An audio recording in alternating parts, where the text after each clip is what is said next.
Yeah, my daughter mad, man. She stay in the kitchen.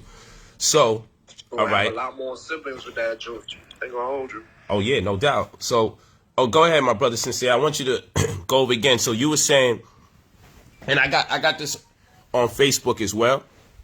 You know, so the Facebook community could connect with us and get a vibe. So you were saying, who are we to question our existence about God? And you was talking about our ancestors. Can you go over that one more time with us?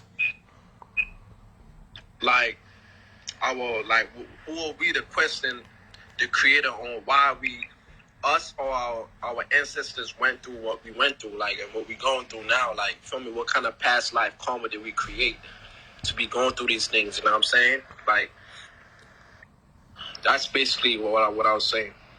I dig it. I dig it. I ain't knocking it. So my thing is, I would then demur and ask you, who are we not that we can't question our existence in retrospect to who God is? I'm listening. Who are we not? Who are we not? So you say, who are we to question our existence about God? So my thing is, about the I'll say it. or the God, whatever you want to call him. I'll say it differently. I'll say it differently. Who do you think we are not that we don't have the right to question who God is or our existence?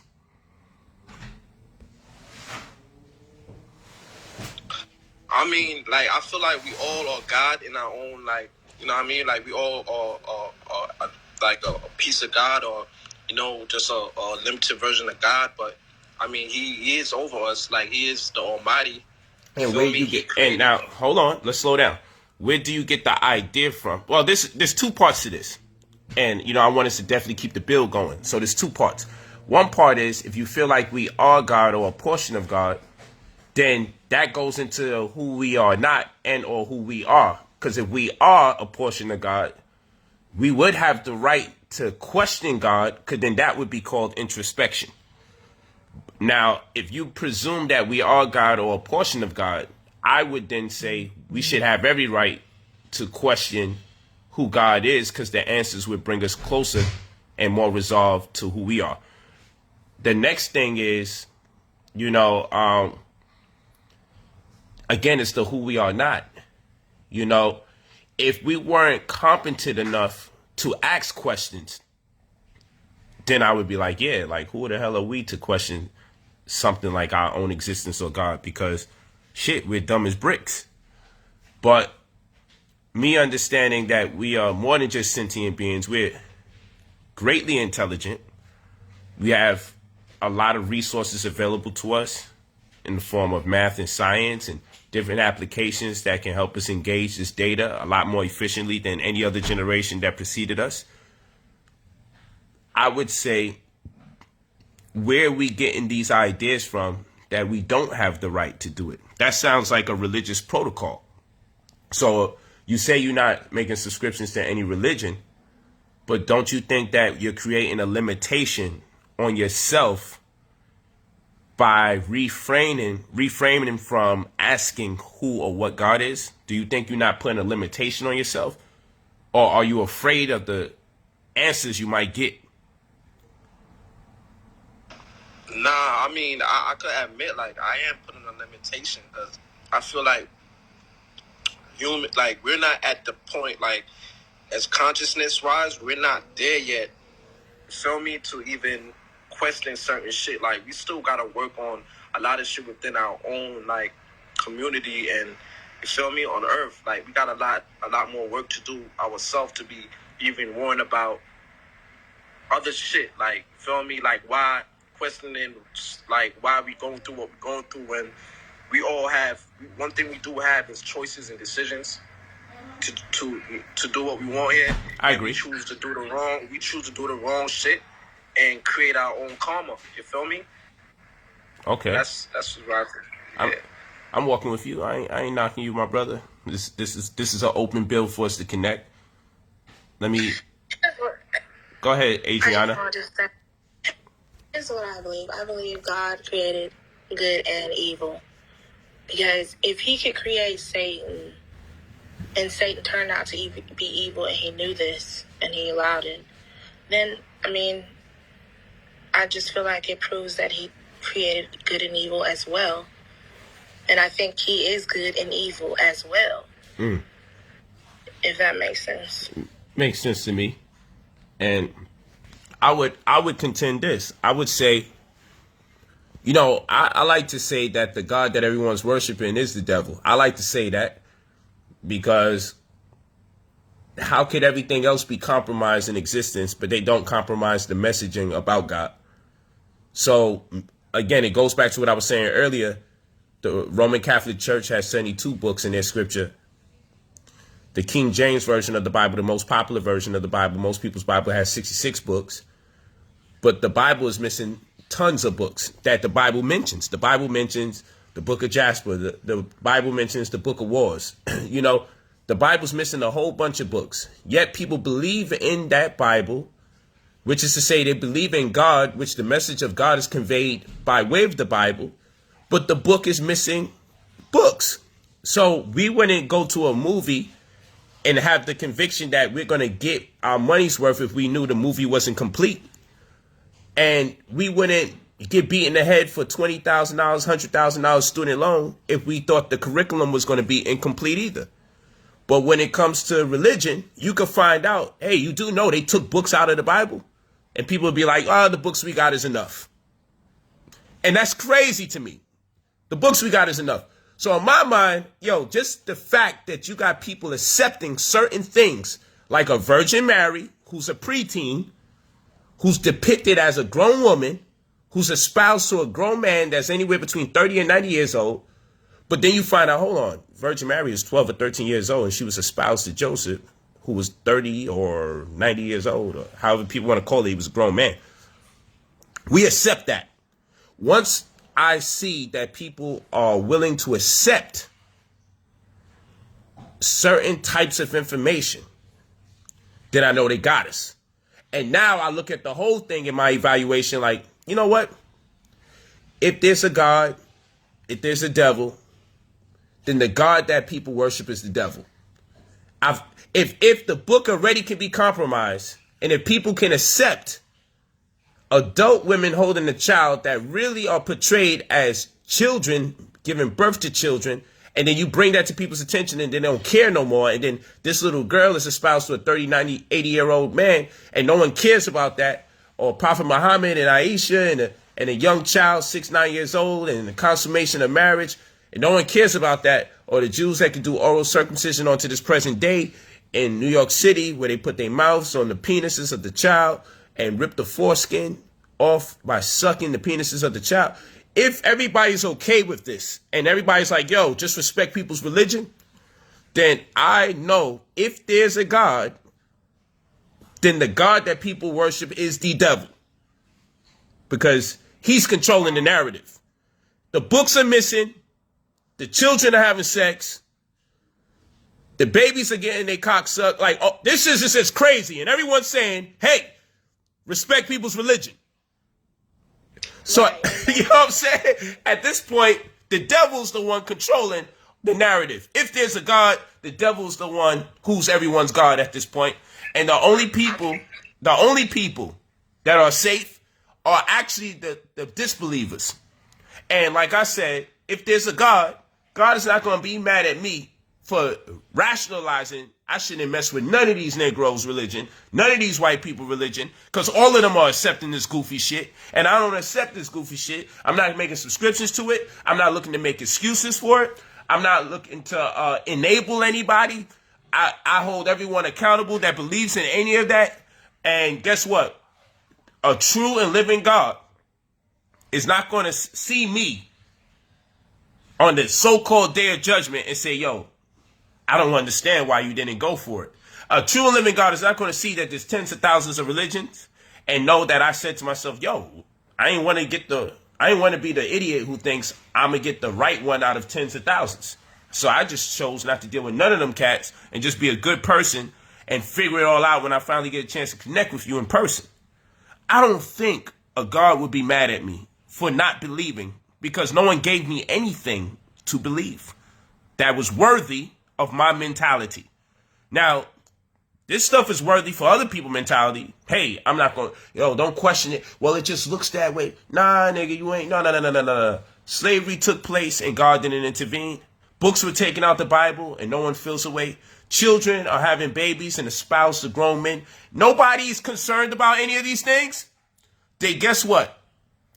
People are winning awards after they make songs talk about sipping lean that's killing our children. They're getting awards after they propagate fratricidal messages to promote our own genocide. First thing they do, I like to thank God. Yo, if that's the case, I miss me with the God stuff. I'll fall back. You guys can keep the God. You can keep all of that. Ain't nobody gonna be mad at me for being on planet Earth and not believing in any of this. I promise you that. I'm not going to allow no one to guilt trip me into thinking I got to believe in a God that's allowing all this BS to take place and allowing our people to be oppressed for hundreds of years and even thousands of years and not step in. That's not the God of black people. Well, you know what? It could be the God of black people and you can make Jesus black like the sister was saying. I decline from any opportunity to make Jesus black, white, or Asian. I decline from all those Native American. I decline from each one of those because all those religions is trash to me because they're not doing nothing for our people and they are enabling pedophiles. They are enabling violent, malicious, racist people that are oppressing indigenous people all over. And so I just fall back, man. I'm good. People can keep their God. Like I said, I'm not here on the Clubhouse today. I'm on Clubhouse. For those of you that's on, for those of you that are on Facebook, I'm on Clubhouse building with the good people on Clubhouse. So if you want to get in, it's Brother Polight on Clubhouse. We're gonna have these dope builds. Every app I have a different type of conversation. So I want to keep it metaphysical and religious and spiritual on Clubhouse. That's my vibe and energy for Clubhouse. But I wanted to do a live stream on Facebook just to give you guys a vibe and how we build. I'm going to pick up some other people that got their hands up and let's see what you guys got to say. But, and again, I'm not here to condemn anybody or disrespect anybody. So that's why if I hear a contrast in opinion, we're going to let that person communicate all their ideas. And we're going to just vibe because that's the energy I'm in. We don't have to tear nobody down. I mean, if people want to bang, we could bang. I'm with it. Bang, bang. We could do that. But my spirit and my energy and attitude where I'm at, I'm just concerned about the well-being of my people. I'm concerned about what they believe in. It has me a bit perplexed. But at the same rate, if they could tell me something that makes sense, I'm willing to make subscriptions. I would love to be out here talking about I'm a God-fearing person. I would love to be. But I really fear the people that believe in God because they can't be trusted. I don't trust them around my children. I don't trust them around my women. I don't trust them around me. I just don't trust these people that believe in God because they don't put the onus on themselves to do more research. So they would allow any aspect of that intention to slip through the back door just so they can get into heaven. They're so afraid of not going to heaven that they don't give a damn about the obvious immoral acts that are taking place or being suggested. They want to get into heaven so badly, they just believe just in case. And I can't trust that. Yeah, we on Clubhouse. So I wanted to build off what you were saying earlier, Brother Polight, about go ahead, sis. The devil and stuff. My thing is, I don't think people realize, all these religions and all these gods, they all have the same devil. It's so weird. It's literally engineered to be the antithesis of the other so that you feel like, okay, we have a problem, but I'm here to give you the solution. And I don't think people look at it that way, when they don't realize there's no problem. Not saying the world is good or whatever the case is, but I got you. Even with the media, they exaggerate the numbers. And it could be drastic numbers. So if there's 10 bodies, they found whatever out of 100 bodies, it's only 10%. Yes. But if you're saying, it's 4 bodies out of 10, now you got 40%. Not knowing that you're not looking at the numbers, you're not looking at the context, you're not looking at everything as a whole. You know what I mean? You're just taking everything for face value for sake of tradition or sake of, I don't know what I'm going to do when I die, instead of we already come in this world dying. So, like, Real talk. you know what I mean? So, Real talk. it's weird how they all got the same devil. Like, it's literally the anti-thing. Yo, It's like black and white. I tell you what, though, speaking to what you talking about, one thing we all agree on is the devil's attributes, but nobody can agree on God. We got 10,000 different religions on God, but everybody agree who the devil is. Exactly. And that's how I know if there's a God, the devil's the one that controls all these doctrines and all these religions. He's in every one of these religions, you know. And I like to, on a side note, right? How come Christians are the only ones that need exorcisms? But just keep that in mind, people. Just, you know, I mean, goddamn, I haven't seen no other race, or I would say I haven't seen no other religion need an exorcism but the Christians. That's very interesting. The devil got it. He played a strong role in Christianity. I'm just fuck with some Buddhism or something, so I ain't got to worry about no. I don't worry about being exorcised or being possessed. You feel me? So I'll go to Buddhism or Taoism or something, because they ain't got exorcism problems when you join their religion. Yo, that shit's crazy. No one can tell you if he was, like, okay, was extraterrestrial? Did he create it outside? Did he create it while on the earth? Is he creating within his creation? Like, nobody, I mean, come on, like, it's just too many questions. Too many. That nobody can answer. Or, no. Right, and not to question God and all that. Real talk. And if I'm mad today, oh, you need to take that hate out your heart. Like, first of all, I could be mad. God made me this way, right? He's all knowing. He knew I was gonna have the attitude. That's right. 10 o'clock in the morning. He knew. So come on now, like. You talking that talk? That's right. That's right. You talking that talk? All right. Let me get somebody else on. Tashana Bishop. I'm bringing you in. Tashana Bishop. I see you got your hand raised. I see a lot of sisters getting it in today. You see me? Okay, cool. I know you're going to pick me that fast. All right, how you doing? I'm doing good, sister. I'm doing good. Well, I just wanted to add to your point because it was really good. I'm kind of on the same page with you as far as I like what you said about if you leave yourself open, because you can ask questions about religion as opposed to just accepting whatever was given to you. I feel like you go that route, then you know that everything that you're bringing into your existence is going to help you figure out those answers, and then you have more of a real truth as opposed to something that you've been spoon-fed. But just to add how you were saying that you feel that it's from the devil, you know, in religion, that every book is the devil, and we have to remember they said that he was made in our image. Mm-hmm. So that God that they're spoon feeding and telling you, of course, he's made in the devil's image. That's why it's so much, you know, it's so much negativity in the books. That's why it's so much misinformation. You know what I'm saying? Yeah. And then it's like, of course, they're going to do that, but then they make them brown. So we can hold him, no matter how silly the story may sound or how much confusion. If we have someone to say, well, you know what, Jesus is black, because that's the last leg, right? Yeah. When you get into a conversation, it's like, well, my Jesus is black, you know. Okay. So you can hold on to the craziness as long as you can to relate to it in some kind of way. That's right. You know how we are. As long as you black, we gonna go for it. Real talk. Yeah. So they created in that way.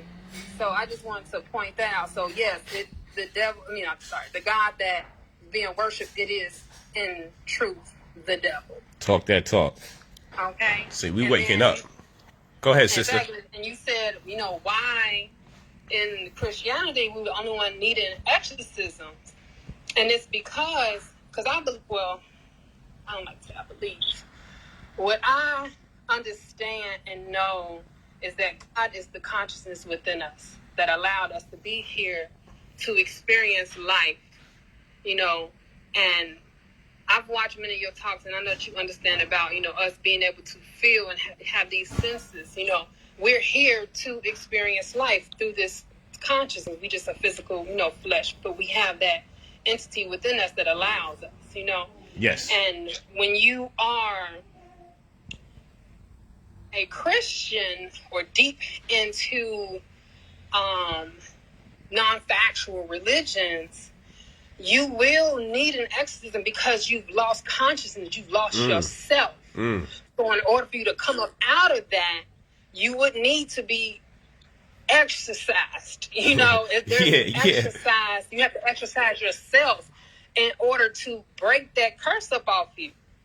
You know what I'm saying? It's just like anyone talk about a self-love journey or trying to, you're trying to exercise and eat better. It takes time. You have to exercise that connection with yourself until you wake up and say, whew, I'm a new me now. So if you deep in that Christianity, it's going to take an exorcism for you to get some knowledge to come through your head. That's right. You know what I'm saying? Talking that talk. But like you said, with the Buddhists and everything, their foundation is, understanding your consciousness, your self-love, your connection to all. And it has nothing to do with the entity outside of yourself. It's more of learning how to go in and have your point of view and your actions in life is from that point of view. Because really, that's all we're here doing. Everything that you're doing, saying, acting is from that point of view, your point of self. So that's why we see so many people with self-hate and self-sabotage, because their point of is not in alignment with their consciousness. Real talk. So many of us out here need to have an exorcism through a lot of things. So hey man, that's all I want to say. Yeah, you broke that thing down. A Christian priest or what? What kind of exorcism you mean? I don't think you should take it so literal. I think it's more figurative. Right. But like the process of being more self-aware, the process of having knowledge of self, that's our exorcism. To live intentionally. Yes. To realize we need to change the way we eat. To realize we need to change the way we eat. To realize we need to question things that's proposed to us that traditionally people just commonly accept. That's the exorcism process. So I wouldn't say like the TV. Okay. Yeah, not the TV rendition. Where people got saliva all over their face. They're going to probably put it up. The fact that you're going to ask the priest to get up something he didn't put in you, that ain't going to work. You are your own savior. You're going to have to do it. It's an intentional understanding of who I am, and it's on you. It's on you 100%. Nobody's coming to save you. You know what I'm saying? Like, you have to live intentionally that I am my creator. I'm the creator of this existence, this world that I'm living in. So now I have to take control of myself. I have to make the changes. I have to change my ideas. And you see what I'm saying? So, that's a fact. That's a fact. It's a lot of things we gotta unteach and unlearn ourselves from. You know what I mean? Yeah. So many things. And it's a lifelong process because you'll fall back into that, and there'll be things that can trigger you, but you have to. That's what I say, intentionally. Because when you intention, you have a plan, and you always stick to your that's plan. Right. That's you right. know what it is. That's right. And there's going to be a lot of things that are going to be diversions and triggers and things like that. But you have to stay in that seat of consciousness, regardless. Man, sister, you going in. You going in. You going in. Yeah. That's a fact. Like, I feel like I feel like if like more religious people even took a piece of psychedelic, the next day, like the following day, they're gonna unlearn. They're gonna, you know what I mean? They're gonna leave that shit behind them for real. Cause you start seeing things that you never thought you would see. Like, you feel me? Start seeing shit from another spectrum. You know what I mean? Hey, let me. Things you can't even handle. Some people can't even handle this reality. Why you need to look at another one? Let's do this first. I can dig that. Hey, let me. Go ahead. Let me bring in another sister to get the bill. Sean, I see you. I'm gonna bring you in after the sister, Sean Stacks. Let me bring in another sister so we can get as much people building as possible. Donald Raven, I see you too. Joanna Hendrickson, I got you too. Matter of fact, after Sherry, I got you Joanna. After Joanna, I got you Sean. Then after Sean, I got you Donald. So let's go. Let's get it. Sherry Monet, am I pronouncing it right? Yeah, thank you for allowing me to speak on your platform. Gratitude. Thank you for allowing us to have you, sister. What's on your mind? Talk to us, build. I'm in a lot of rooms like this on Clubhouse, and what I'm coming to learn is even if you were able to disprove, religion altogether, I'll speak for Christianity. I feel like people are so far gone that they still will continue to, you know what I mean? They'll still continue to practice Christianity. So I'm in a lot of these rooms a lot. I know you and King Los are great friends, and it gets combative after a while. It's like, it's no convincing them. So it's almost like, just let them stay. Just let them stay blind, just let them live their Christian life, whatever works best for them, and let them go on their way, because it gets combative after a while. And it's just like, even if you were be able to prove them wrong, they're still gonna continue to practice Christianity. So should we continue, to press the issue, or just, let them go on in peace? Yeah, you're right.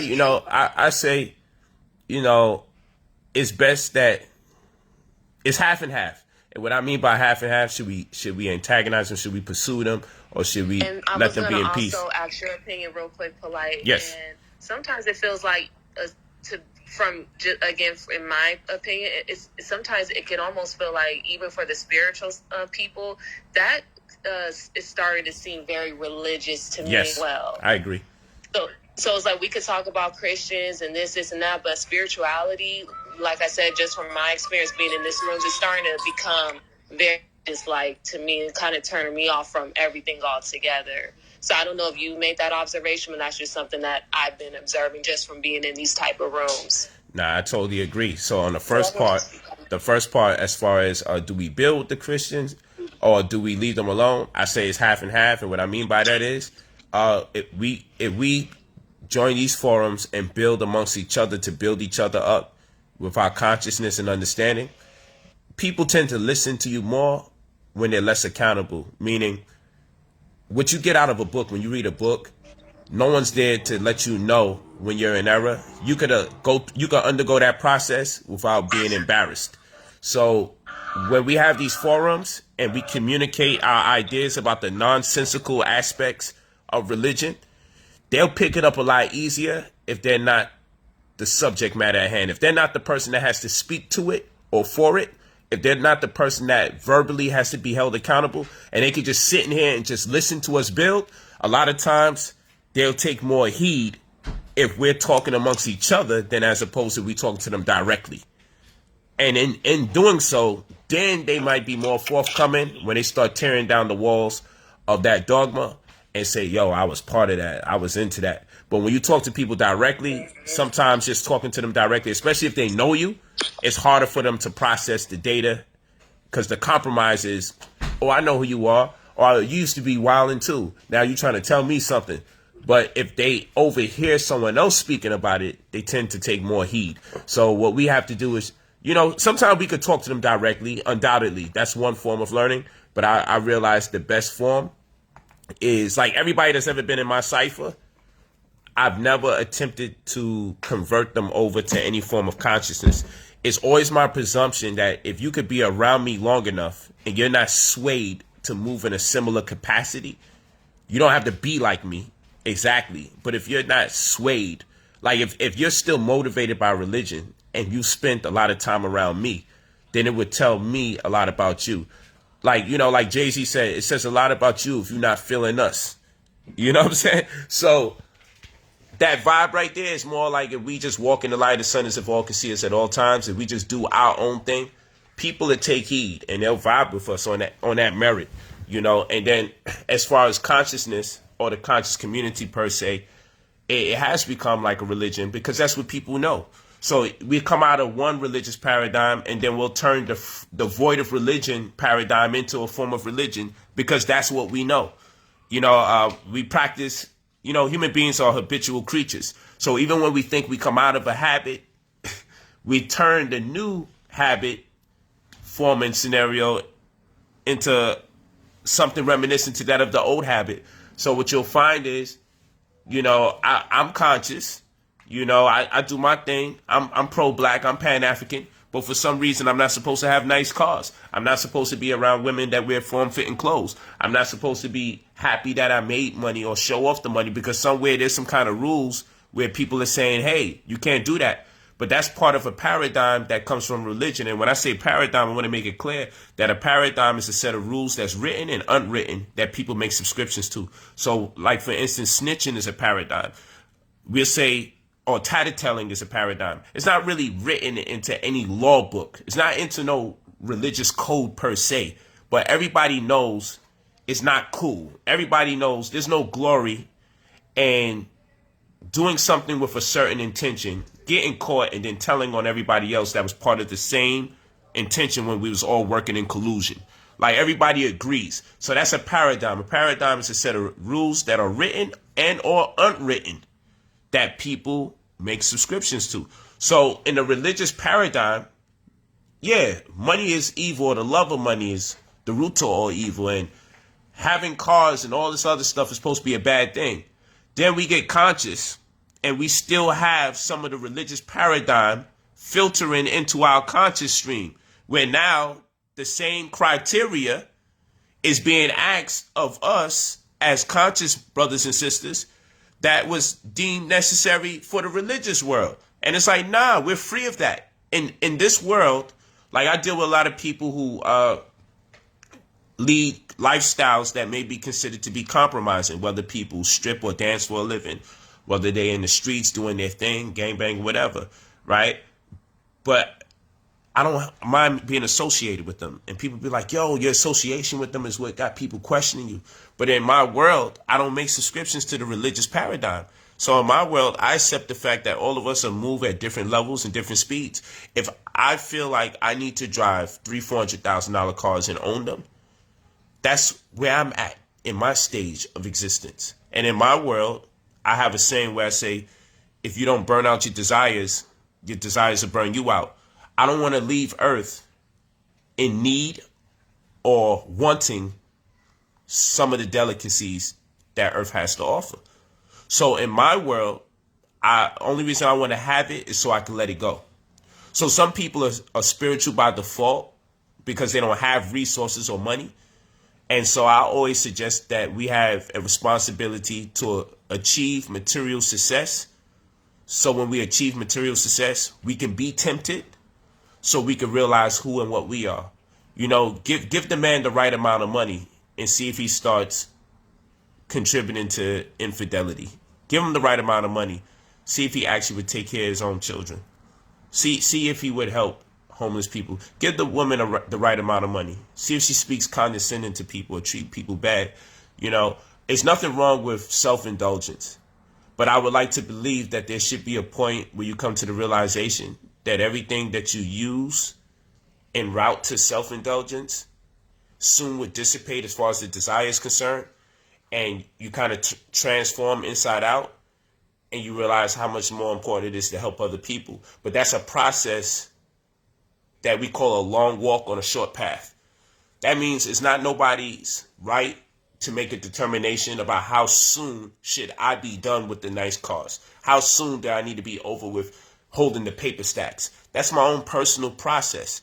I've been abused too by this existence. My father left me at the age of 8. My mom died the week that I met her when I turned 17. I sacrificed a great deal of my youth between being incarcerated and being conscious. I never did what the people my generation or my age did. I was busy studying during that time. Now I'm in a space where I finally achieved a form of freedom that gives me spiritual freedom because I have financial freedom.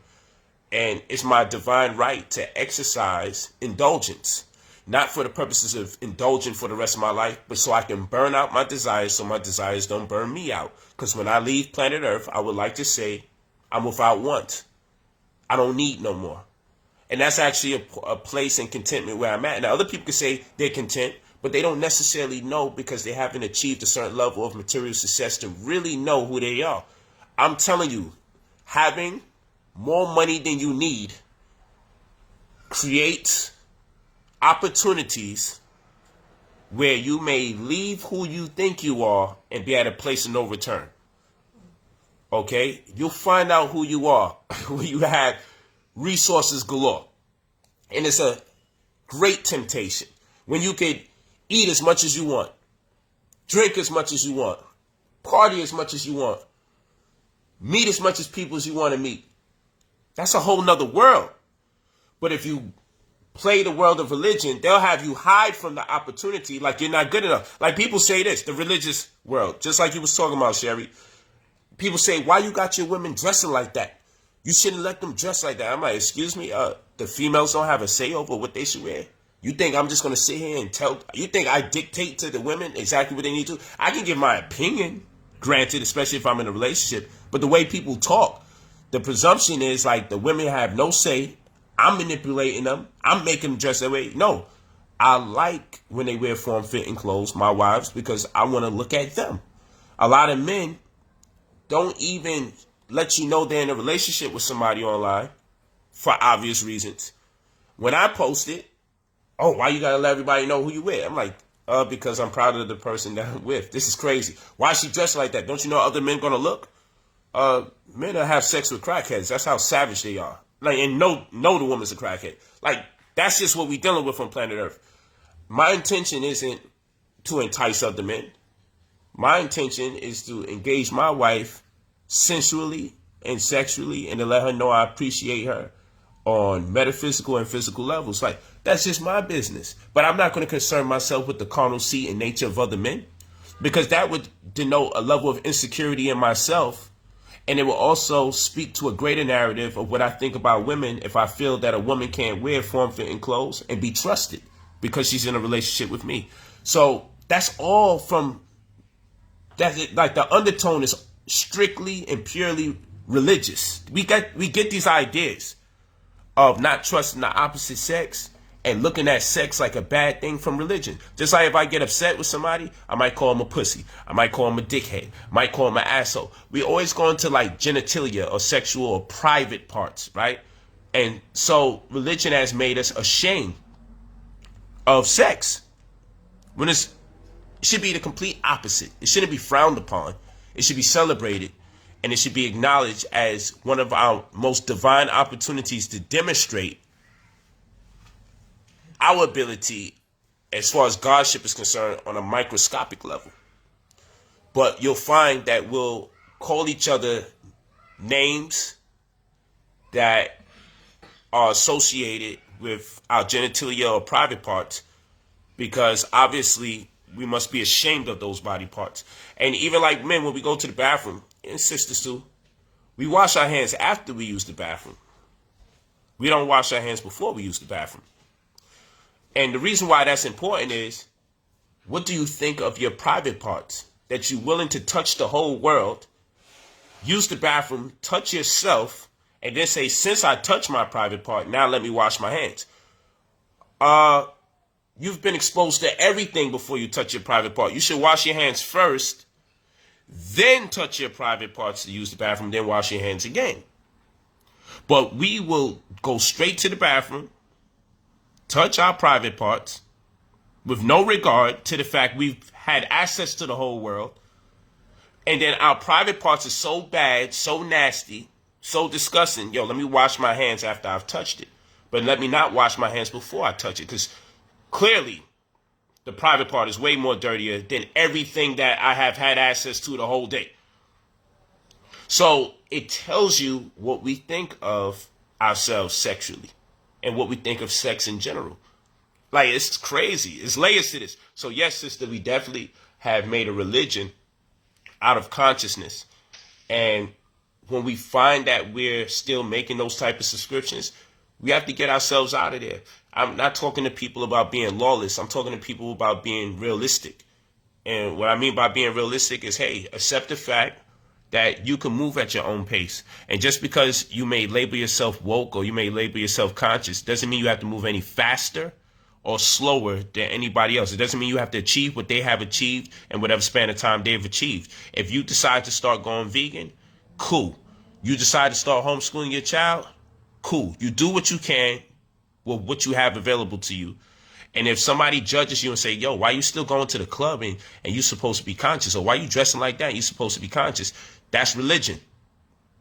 Because you don't have to move at any person's pace. Just because they may have accomplished something that was necessary for them, they may need to refrain from going to the clubs because they probably undisciplined, can't be trusted, and out of damn control. You probably shouldn't go to clubs. That don't apply to me. I could go to clubs and not lose myself. That don't apply to me.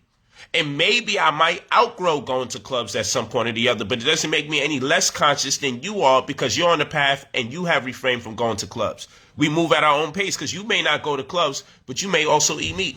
I may be vegan, but I choose to go to clubs. Like somebody else may be drinking alcohol, somebody else may be smoking weed. It's nobody's right to castigate somebody for their process. We got the right to move at our own speed. And when you start imposing your will on other people and making judgments on people because of what they do, that's how you know that's religion. And not only is it religion, to be religious is to be very hypocritical.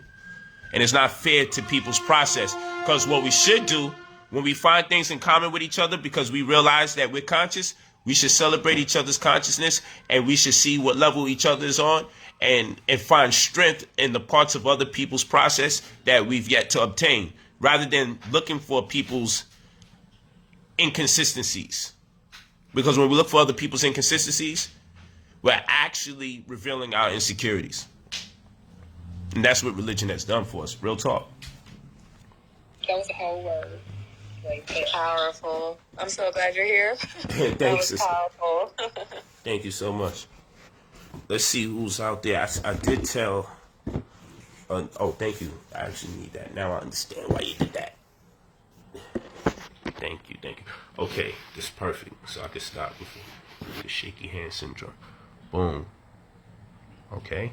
So we're going to go to, let's see, Joanna Hendrickson. We lit.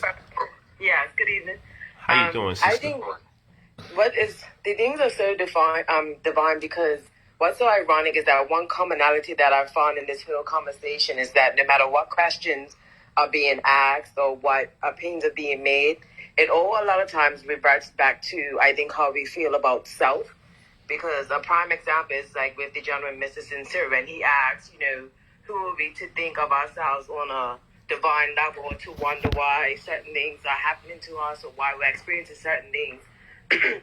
A lot of times trauma, and I've heard you speak on it before, Brother Polight, how a lot of trauma is ingrained and can be passed on genetically, and if it's unhealed, it becomes a repetitive cycle unless someone breaks it. Yes. And one thing I've always heard, and it's a common saying here, is that you're never fully attacked unless there's something great inside of you. It doesn't, when bad things happen, it's not necessarily because you've done something to someone else or this is your karma coming back around because of a mistake or a decision that you've made. A lot of times people are breaking down others or seek to destroy others or even simply instill doubt into a powerful person's mind because they fear what they don't understand.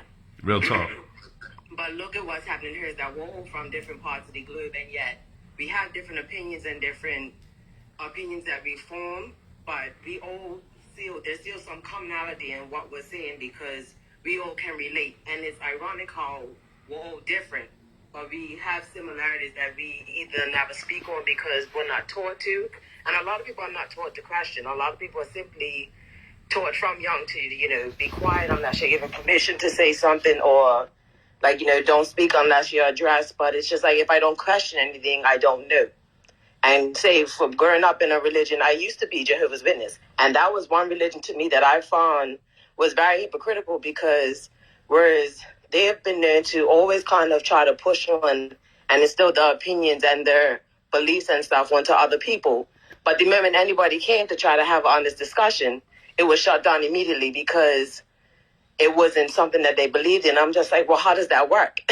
Education is a two-way street as far as I'm concerned. You ask questions to get answers, which then in turn create more questions. So why aren't we encouraged to do this more often? And anyone who speaks up is automatically deemed as a troublemaker or someone who's trying to break away from the norm.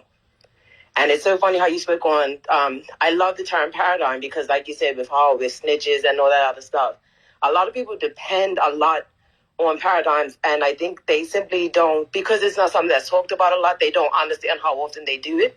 Because if something is unspoken, it's just like, how if you're told as young, what happens in this house stays in this house, but it's just like, where is that written? Yes. And if it's bad stuff that's happening, if I don't speak on it, it doesn't change. So it's just like, well, but like, you know, how do you fix something that can't be discussed? You know what I mean? So I love platforms like this because it's very powerful, and I think a lot of people who feel alone in their opinions and their ideas will find that they have a lot more in common with people outside of the comfort zone if they simply just open themselves up. You know what I mean? I know what you mean. Powerful. I just think. Sorry, go ahead. No, go ahead, sister. No, Who's that speaking? Oh, it was me. I was just about to say, I just think the powers that be got us programmed really good. Adriana, go ahead. Keep going, Adriana. Yeah, that's really all I want to say. I mean, Okay. I feel like there was a plan from the beginning to make everybody so confused, cause all this confusion, especially amongst our people. Yep, I agree 100%. Yeah, they pretty much succeeded with that. I mean, for you to control a mass, you gotta program it. You know what I'm saying? Exactly. Because what they say is strength in numbers, right? There's not strength in division, there's strength in numbers. So if you are constantly able to bring together people for differences, I mean, that seem unrelatable at first, but yet you're able to do it, and someone told you that you can't do it. You can't tell me that that's power.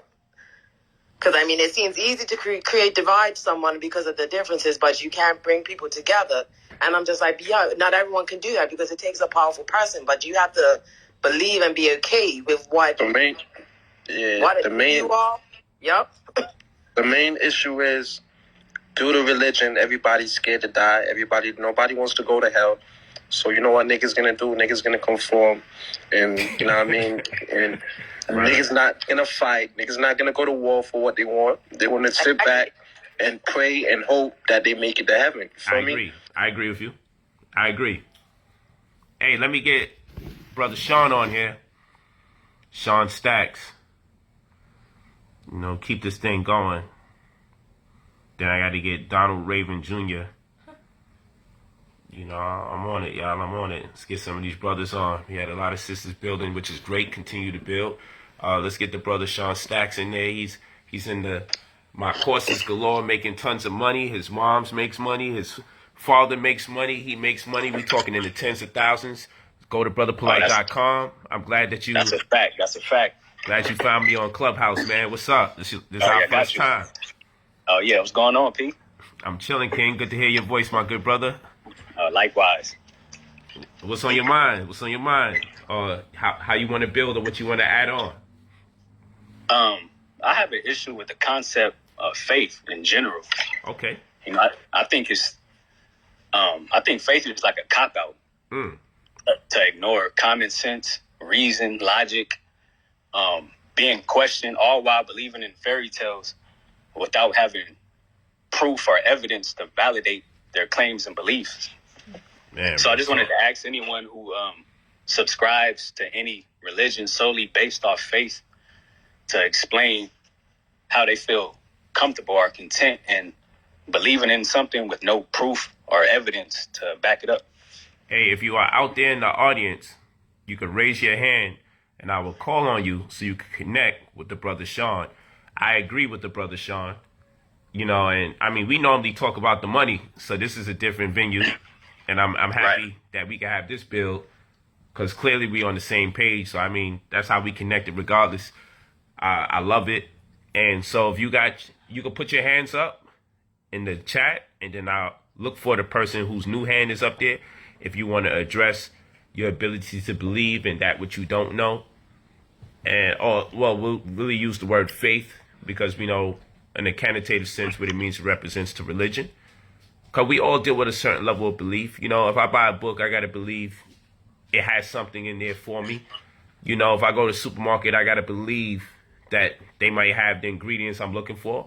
But we understand what belief, a person could believe and still be 100% wrong. So when we're talking about our so-called spirit, our so-called soul, I would like to believe that that is so important and so serious that we can't just be taking anybody's word for it.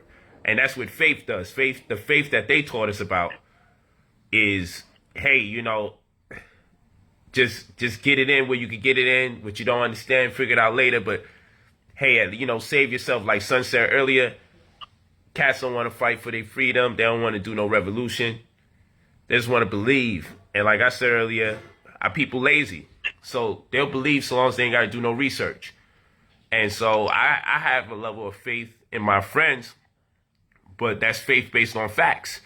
So if I have one person that's never been there for me my whole life, and I got another person that is always there for me every time I need them, I got faith based on facts that they'll be there for me. Does it mean I'll be right? No, because it's still a level of the unknown. But at least my faith would be based on facts. When we dealing with religion, it's not based on no facts. It's just faith based on faith. You know what I'm saying? It's belief just based on belief. It's belief on top of belief on top of belief on top of belief. And when we respectfully disagree with our brothers and sisters, the part that doesn't register is the fact that we haven't crossed the threshold to believe yet because we haven't been given enough facts. So they'll say things under the presumption that we already believe. And that's what's always causing the disturbance in the conversation. So, like, for instance, a person will say, I'll disagree with religion, and they'll be like, but remember what Jesus said. And I'm like, yo, fam, we didn't even establish if he's real. And you're already referencing him as though I agree with that part. Or remember in the Garden of Eden, I'm like, yo, what do you mean remember, fam? This is nothing to remember. I don't even recall this to be true. I know Malcolm X existed. I know Marcus Garvey existed. Get me to the point where we could establish that these people existed in the first place, and then let's start talking about the narratives. So a lot of times, it's hard for people to even fathom how people don't just believe just to believe. They forgot themselves that there was no proof given to them before they started to believe. And then they were taught that they're special because they was able to take information that has no credibility, no factual pretense. They've convinced themselves that, hey, this is true regardless. You know what I'm saying? And the crazy part is they're not even allowed to question it. Like, I was told it's a sin even in it, so they pretty much have to believe it. Religious instruction is what they call it. You know what I'm saying? So let me see if I got anybody new hands up. I see some new hands up. I'm going to look for someone who maybe have a religious name or something. Let's see. Who's new here? I ain't see Nolan McGruger. Oh, let's see if Chavez. Radica or Radica Chavez. Let's see what you got to say. You're on, Chavez. What's on your mind? Hey, can you just do a little backtrack and tell me, because I just joined. Yes. Can you just do a little backtrack and tell me what the exact topic is? Okay, well, what we're talking about is our people blindly believing in God and our right to not believe in God without being condemned. And there's a general consensus here thus far that we haven't been given enough reason to believe in any of the different presentations by various different religions that such a God exists. And then ultimately, my conclusion, which I believe many concur with, is that if there actually is a God, that God wouldn't mind if we didn't believe in God while on planet Earth, and would probably even revere us as his greatest children for not believing, because all the hypocrisy, the inconsistencies, and the lack of evidence would suggest that we don't have no reason to believe based on what man has presented. Yet and still, if we live prosperous lives, add value to other people, and have high intentions to be great despite our errors as humans, we would still be embraced by a creator should one exist. And so the conflict is the religious world believes otherwise. And we say, or we contend, that they believe just to believe. They believe just in case. They believe at least they could go to heaven. Despite there being tens of thousands of religions, most people would like to believe they're 1 out of 10,000 that got it right amongst all those different religions. And it's just a lottery at this particular point in time. So what is your stance on God? Do you subscribe to any religion in particular? Do you have faith? Do you consider your faith blind faith? Has Jesus spoken to you and woke you up and got you conscious? Where you at with it? Yeah, thank you so much. I grew up in a house where we only went to church for Easter and Christmas. Mm-hmm. And because of that, I started questioning all of the beliefs in terms of religion. And then I started studying other religions. And then, currently right now, I do believe that there is God, the source. I call him the source. Okay. Her. Actually, it's her. Actually, I believe the source is her because the source procreates, and the female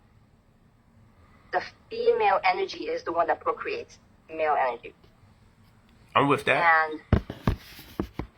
And That's I an believe oxymoron. You know that, right? Uh-oh. yeah, I know. Hold on, And sister. Real quick, sister.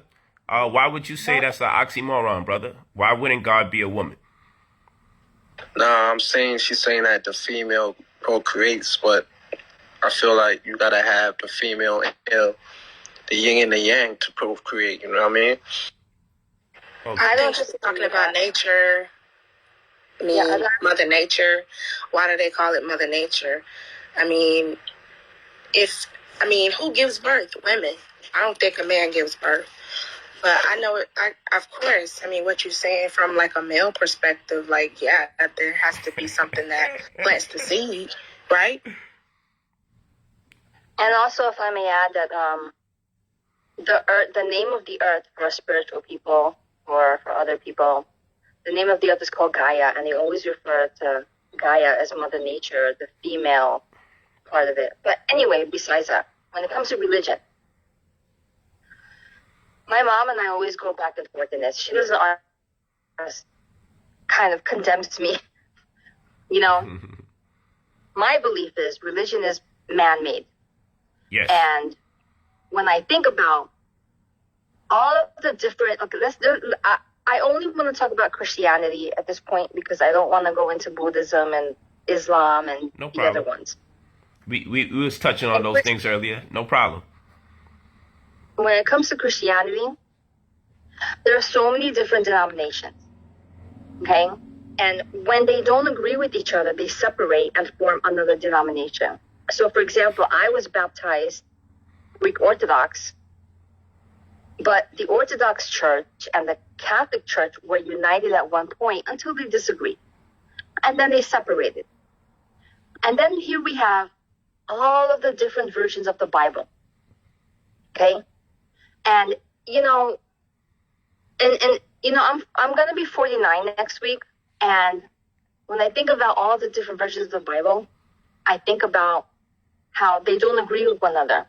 That's right. I forgot which denomination is it. Is it Episcopalian? I'm not sure. The ones where their version of the Bible are anti-gay. If you're gay, you're a sinner, blah, blah, blah. I forgot which denomination that is. And then we have the King James Version, which is actually the most popular version of the Bible that's, read throughout. I would have to say America and England. I'm not sure about the other countries. Yeah. But what I also learned was that there's so much information that has been taken out and hidden by the Vatican because they do not want us to know the truth. This is true. So when I speak about that I am spiritual and not religious, it's because I will not allow myself to be indoctrinated by a particular denomination, and I have to follow you. That's right. I am like the oh gosh, I get this wrong all the time. Is it the 5%ers? Maybe. Or 5%ers? I think it's the 5%ers, 5%, right? Nation of the Gods and Earth. Yeah. Yeah. Yeah. I believe that God is within me because we have the essence of God within us. Mm-hmm. And we are all powerful. And this is where the laws of the universal laws come into play. Yes. Right? We have the ability to create the law of attraction and the law of abundance and, the other laws, like, this gentleman was saying earlier with the yin and yang. we have that opportunity. We have those powers, but unfortunately, and excuse me if I'm going off on a conspiracy sort of thing, when we learn about the truth and we wake up and we learn about like the reptilians who are experts at genetics, and they're controlling the people who are in power right now, and the people who are in power right now are hungry for money, greed, power, and unfortunately those poor little children to take their blood, because that adrenochrome makes the reptilians high, and they enjoy that. But anyway, besides that, she took it there. She took it there. Keep going, sister. Keep going. You know, I have two boys that are entering middle school, like I should say, and I teach them the truth. And I'm like this, and that. I let them watch videos with me about the truth, because I do not want my children to be indoctrinated.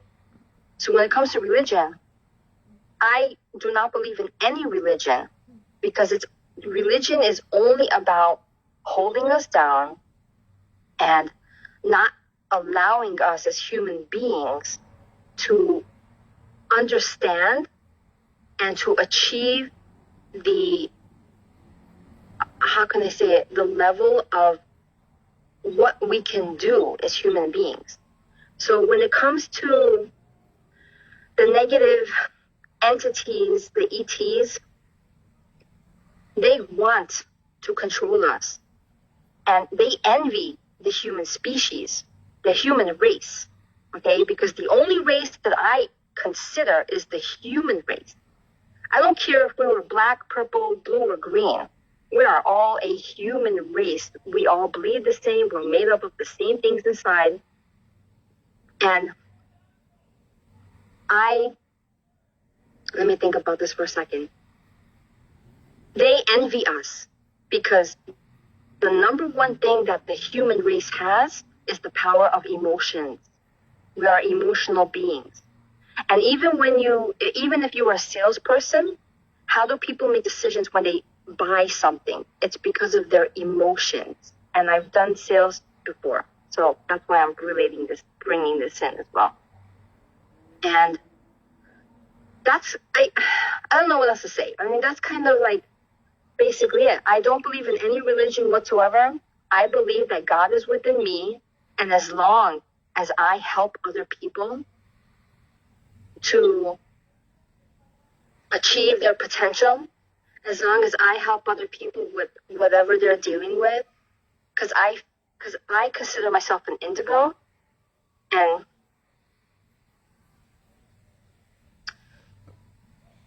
just to go off on a tangent, I've been involved in a lot of network marketing companies, and I haven't changed my Instagram, but being involved in network marketing companies did not make me happy. And as a human, the most important thing is to do what makes you happy the most. Because when you're happy doing what you're doing, that is when you can achieve the full potential of your inner being. And when it comes to making money, when you're happy what you're doing, that's when you will become financially free. So when it comes to law of attraction, like, for example, Bob Proctor, right? All of these people that teach the law of attraction and you buy their courses, which I also fell into, they don't teach. I learned secrets this year. They don't teach the true nature of the law of attraction. They tell you, oh, think positive. You can do it. You have the power. Yes, we do have the power. But what they did not teach you is what I learned this year is that power comes from your heart chakra. And it has to do with love. So when you can connect with your heart chakra and with the love that you need to emanate and to give to other people, that is when that law of attraction will come to you and you can manifest anything. I'm sorry, I went off on a tangent, but no, it's all good. So that was really good. It's powerful. And what I would like to say, just to add on, not to compromise the integrity of your message, whether we would like to call them ETs, extraterrestrials, and this is also for other people to connect with the information, because sometimes people hear words and it becomes such a distraction in their mind that they may not get the overall point.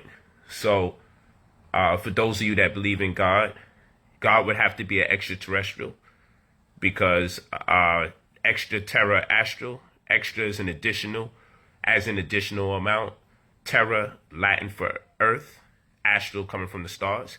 So anything that has a presence on earth that comes from the stars that is additional to this existence would be extraterra astral or extraterrestrial. So God would have to be an extraterrestrial. So those of you that may not be religious but believe in God, you confide in extraterrestrials. If you believe in angels, you believe in aliens. You know, I would reference entities that are in support of me as our ancestors, and that would have an extraterra astral connotation. So, you know, sometimes when we're listening to people, we should look for word associations or euphemisms so we don't get lost in the source and we can continue to keep up with the build, because sometimes one word can take us away from the build and we can miss the information we need. And then what I will say is this: we are different species, though I totally understand what you mean by the human race, because, you know, sometimes we might say it's not a black or white thing, it's a gray thing. And if you know, you know. I'm not even going to go into that information. If you know, you know. It's not a black or white thing, it's a gray thing. So in that regard, I could say, yeah, we're a human race.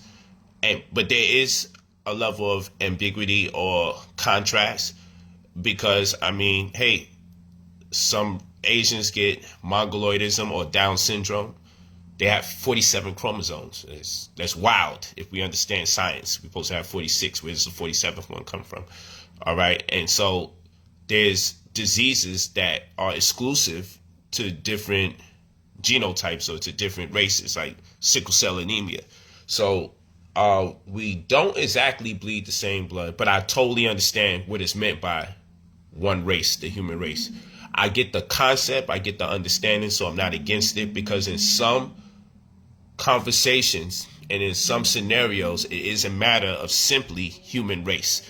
And if that's a person's perspective, that's a person, that's a child of light or indigo, as you may say, that just you permeate love and you see beyond the physical. So I totally get it. So I'm not in opposition to the concept of one race, the human race. And then there's the social political aspect. And then there's also another clause where the creators or the entities responsible for black people's inception are not the same entities responsible for white people's inception. And then we have to ask, are those entities in conflict with each other? And in this conversation I'm having is multi-layered. I can kick it to you guys on a regular social scale, or I can take it there as well. I'm doing my best just to be fair and partial, kick it to the medium and not deviate from what we're supposed to talk about, because, you know, it's just to open up Pandora's box. But what I want to do is just connect enough dots so some people that may not be in the know, maybe they can start finding their way en route to some of the information that the sister's talking about, and also to make sure they don't alienate or ostracize her, but understand and connect, because that's the goal. The goal is to make connections, you know. And also, like I said, euphemistically speaking, we may say one thing, but it's really just a matter of word associations where we're pretty much talking about the same thing, right? Just one may have more of a religious connotation, another might have more of a scientific connotation, another one might have more of a metaphysical connotation. But if we're truly intelligent, we can make those word associations and not get lost in the point that the sister's making, because she made a lot of valid points, very prominent points that actually agree with everything that we've been saying this whole time. And so I just wanted to make those parts clear for understanding purposes, because I got this on Facebook too. So I was reading the comments on Facebook while you're talking, so I'm addressing some of what I see on Facebook.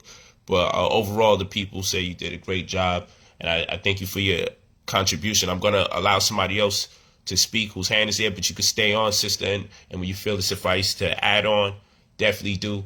But definitely without being ethnocentric, the reality is there's a plethora of things that make us distinct. And those things that make us distinct as a people makes us special. And a lot of entities on planet Earth out of insecurity or for the lack of their own ability to do so on biological levels, are raping our genetics because they're depleted of those resources themselves. Hence the reason why they don't want us to keep our placentas. When our children are birthed in their hospitals, you have to go through all sorts of hell to keep the afterbirth. They make what's called black synthetic matter, which is BSM, which is a form of melanin, lab-created melanin, because nothing can leave the planet Earth without it being coated by melanin, because there's a Van Allen's belt, a layer of plasma that has set anything on fire as anything interpenetrates it, or what they call the cherubim plane, or the Van Allen's belt, one and the same. And so satellites, ships, everything has to be coated with some form of melanin. So when you look at the human beings that have the most melanin, you tend to ask, like, are we really more star people than we are earthly? We might be more astral. And is our body a ship, figuratively speaking, or technically? Because if they have to coat mechanisms with some form of melanin, scientifically or lab-created melanin, then goddamn, like, we're designed more astrally than we are designed earthly in some respects. So, but at the same rate, some people are having a problem living under the sun, and the sun makes up 99% of our solar system. And so if you're having a problem living under the sun and other people aren't, that may cause a level of insecurity or jealousy. So as much as we sensible people are willing to live and accept that, there's only one race, the human race, because we are filled with love and we don't trip over the things that makes us different. There's the socio-political element of things that makes forces of evil indulge in the insecurities and consumed by luster and anger that would make them want to rape our race of the genetic resources that we have available in the form of our placentas, in the form of our blood, like Henrietta Lacks, the oldest woman on planet Earth, because they've been reproducing her cells to heal non-black people for years. Like we're truly special, so special that is hidden, whether it's the Tuskegee experiments that took place where they could see how we respond if they put diseases in us on purpose. They've always been fascinated, whether it was sickle cell anemia, an adaptive disorder, because sickle cell anemia is simultaneously a disease and a cure for malaria that black people's body created. So it eliminated Native Americans, it eliminated Europeans. But what our body did was turn our red blood cells into crescent shapes or sickle shapes, deprive the cells of more than 40% of the oxygen, so the parasite wouldn't be able to thrive in the human body. We would look like we passed out or damn near died. And then in turn, we would be revived and the white man would think we were zombies because our body created a cure for malaria that they call sickle cell anemia. And that was because climatically we were displaced because we were kidnapped from equatorial dispositions that we lived at, where the sun plays a more integral role the more you closer to the equator, and then they bring us over here to America into this cold weather, and we became vulnerable and susceptible to catching a cold because we were somewhere where we could only catch a hot. So there was no colds to be caught. And we were affected differently from the paler skinned beings that lived on this side of the planet that was embarking upon colonialism and kidnapping. And so they've always been interested in us, even in our ability, our high fertile ability, our ability to procreate, despite the 50-cent sodas, despite the pork fried rice and 2 chicken wings with the hot sauce, ketchup, barbecue sauce, and the soy sauce and the duck sauce. With all the garbage that they've been feeding us for years, we still cannot be stopped when it comes to procreating, despite all the Plan B alternatives and clinics that's in our communities and no clinics in other communities. We still are reproducing at alarming rates.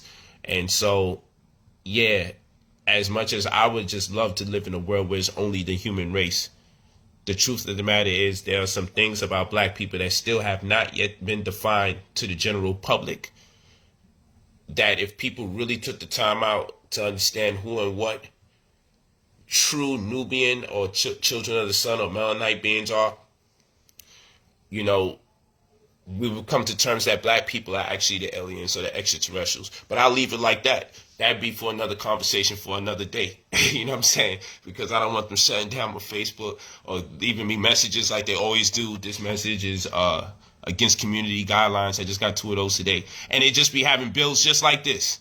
I swear. But it's because so many of the messages go viral and it hits millions of people that it's like, you know, when I show people the nice... They don't getting out. Yeah, when I show people the pictures of the cars and the women and the money, as my commercial breaks and intermissions, people really don't understand. I have to spread it out, otherwise I won't have no page. So when they say, oh man, ever since you got the money, brother, you've been deviating. No, I get messages that tell me take it easy. Or my page will be gone. So I'm going to take it easy right now. But I'm gonna move forward. Let me get somebody else on here. And then, wait, can I just add one more thing? And Go after ahead. I speak, I really want you to move me back to the audience because of what I have to say right now. Okay? Do your thing. I'm with it. Go ahead, sister.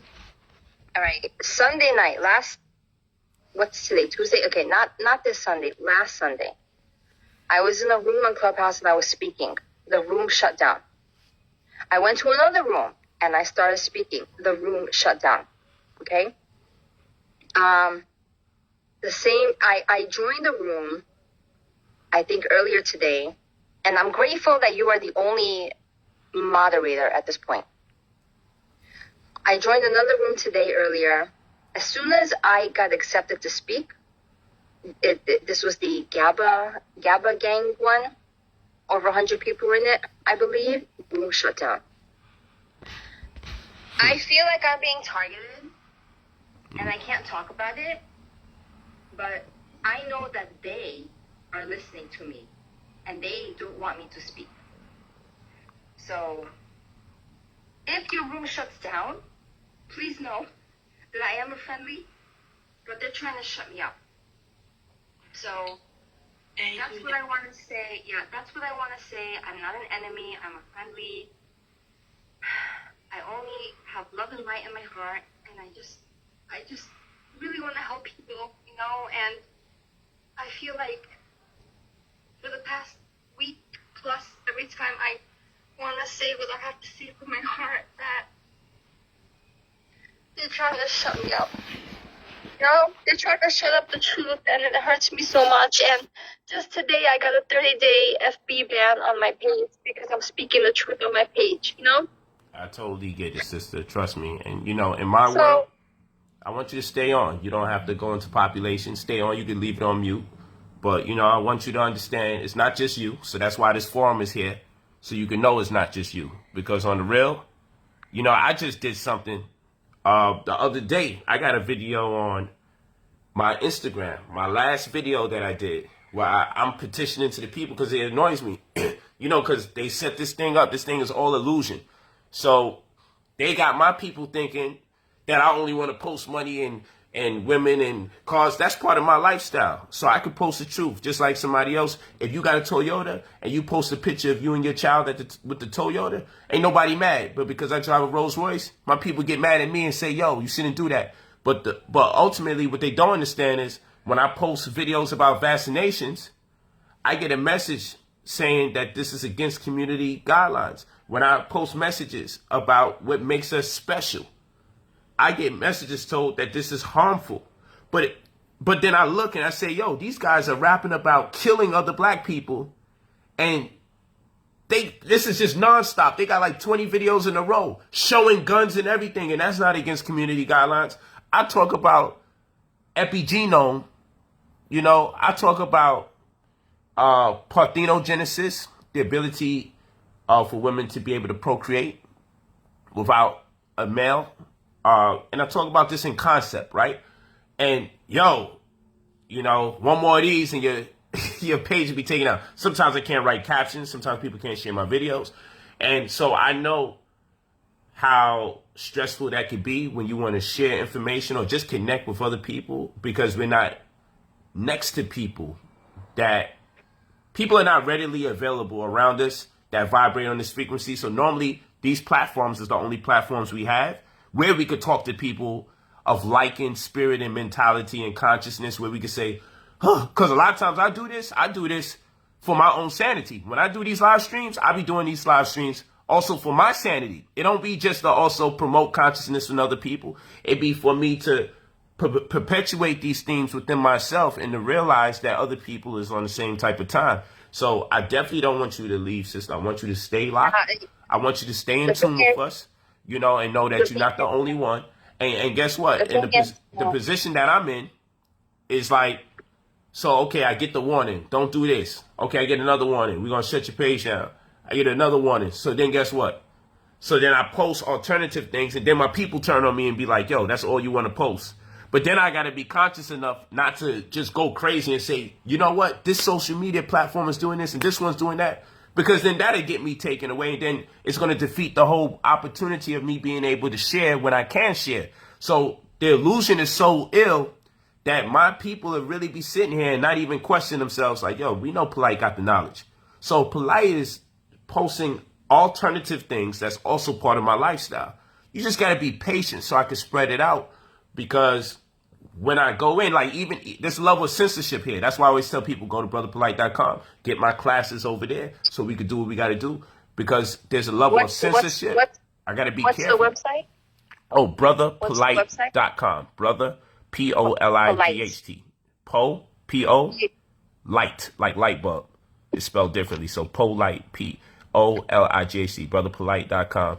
And so I gotta be, like, even when I'm building and I'm talking about word associations and euphemisms, I gotta do a whole goddamn tap dance just to make sure that certain key words don't get said, because they got what's called the Internet of Things, IT.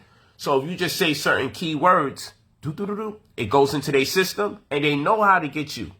If I say certain keywords, there's advertisements that'll come up that's associated with the keywords that I use, so they can target a certain audience, right? Just like marketing you was talking about. So using that same technology, if I say certain keywords, like the word vaccine, boom, okay, you'll see some COVID notifications or some shit come up, right? But if I mention some other things, like, let's say, nanotechnology, then they'll say, okay, he said the word vaccines, he said the word nanotechnology, and we get 2 or 3 more of these words together, we're going to lock in and see what he's talking about, and then we're going to lock him out of his account. So I have to speak in codes, know not to use certain words in particular, talk to people about euphemisms and word associations and phraseologies. And I have to hope that people are walking with me and understand that we're living in a day and time where you can't even reveal how in tune you are with the information, because they got us under pressure. And there's a woman I listen to on YouTube. She one person calls it the Maxine, like the name of a female, and the other person calls it the Jezebel juice. We got to do it like that. We have to do it like that, because when you talk about the real issues, they're out there to censor anybody who's talking about the real issues. And then you got these goofy people, right?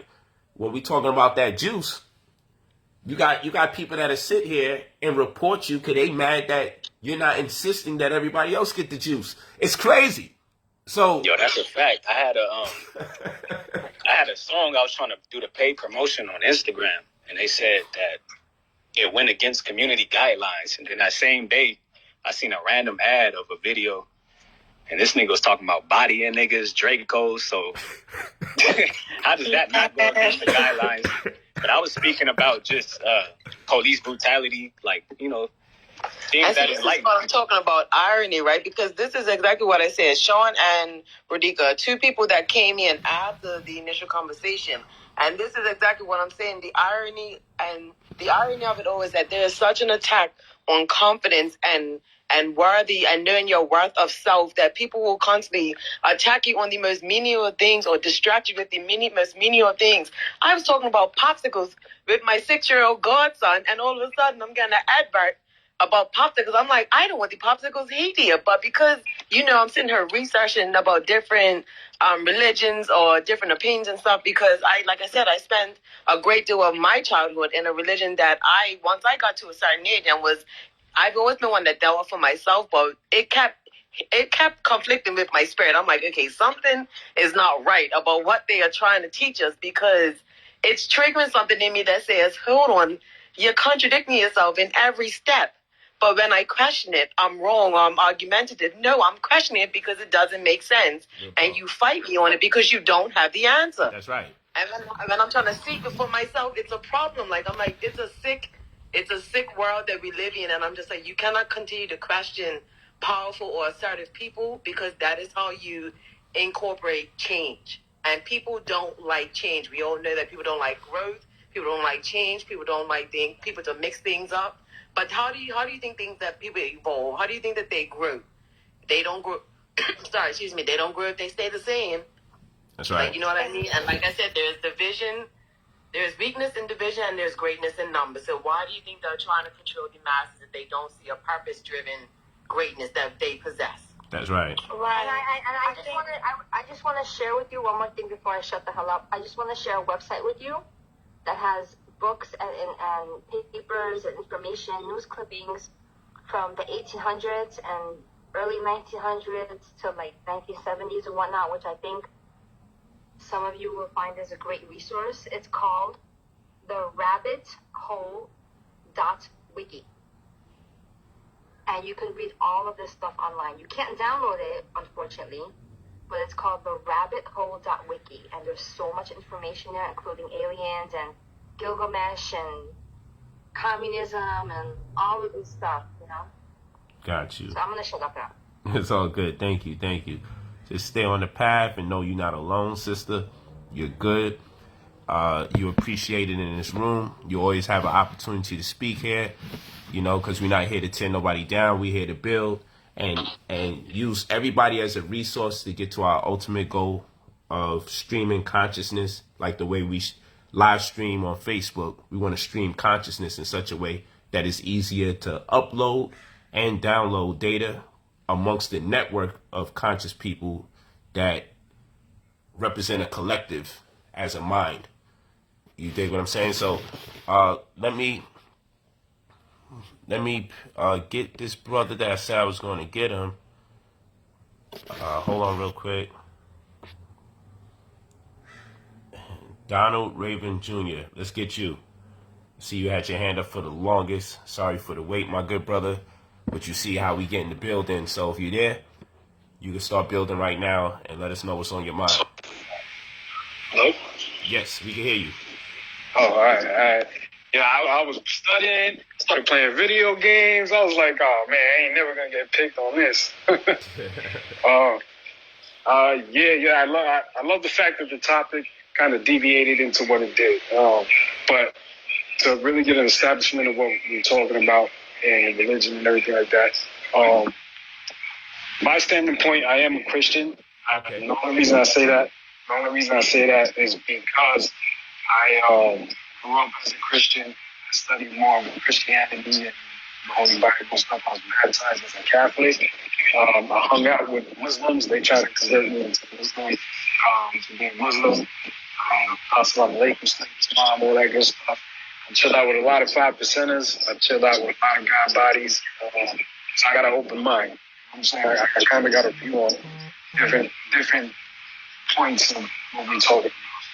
And I feel like Jesus Christ was a person. I feel like he was again. I think his name was Jesus. I definitely don't believe he looked the way he looks as those images they have on him in churches and stuff like that. I do believe he learned a lot from Egypt, and everything he learned came from Egypt.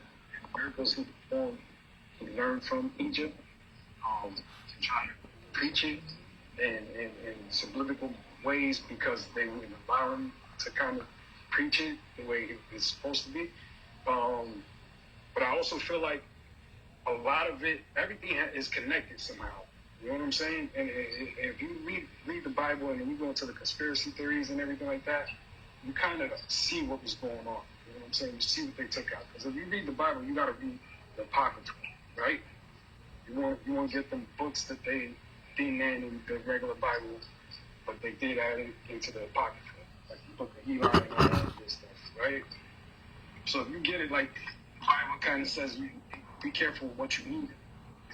Meditate or fast, whatever the case may be, and like holistic holistic mathematics. Right? You're supposed to eat certain things in order to develop in a certain way. You know what I'm saying? So I don't dismiss the Bible.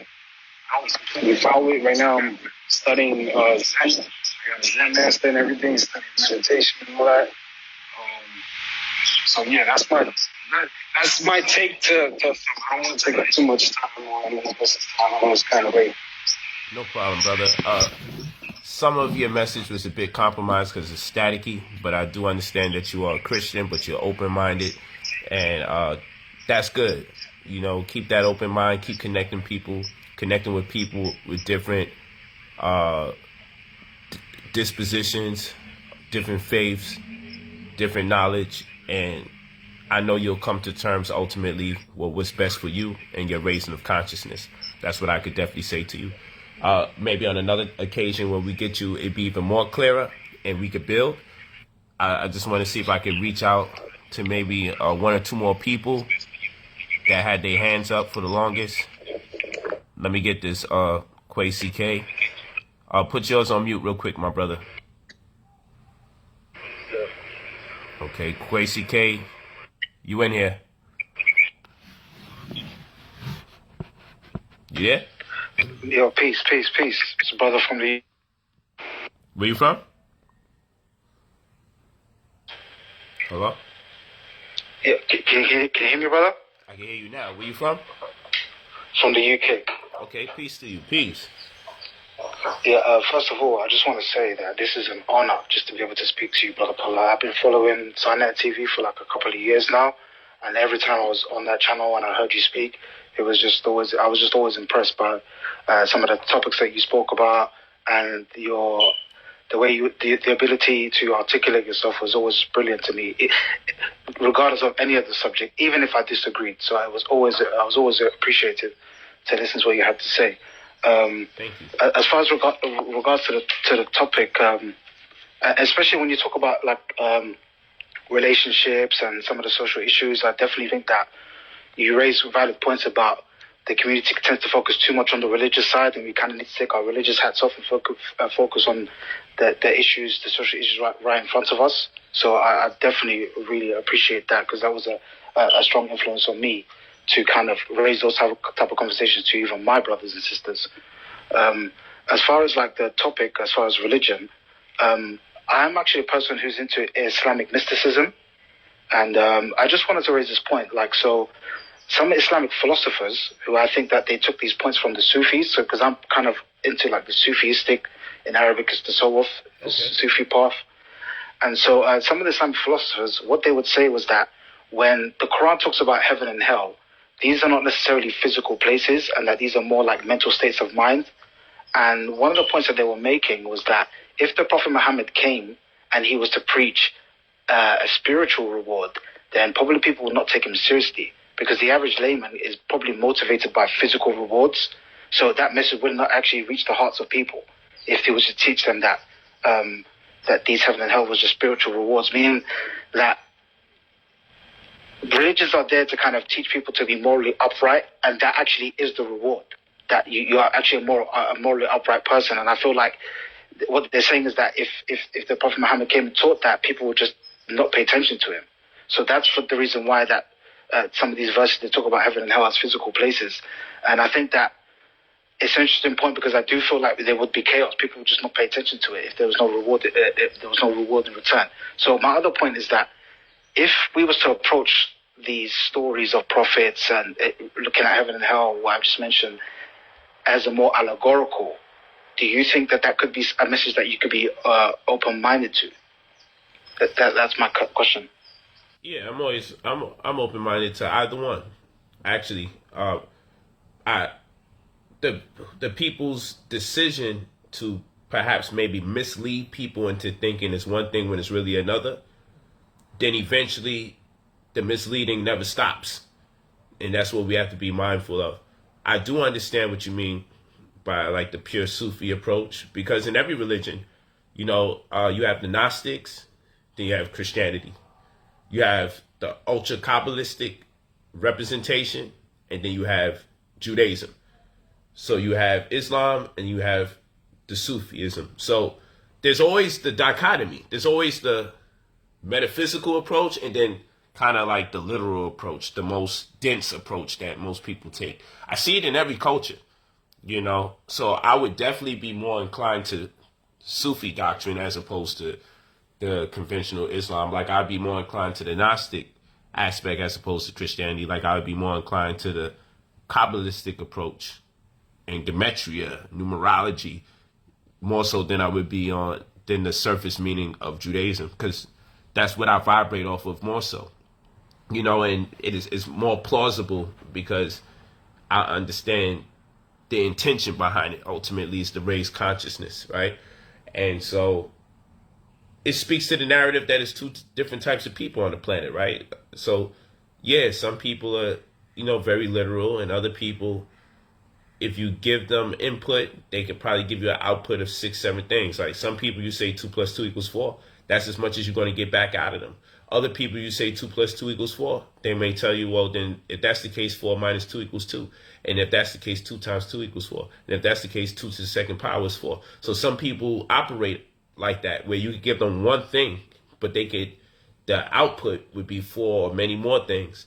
And that's intelligence. And other people are just smart. Whatever you tell them, they could recite it.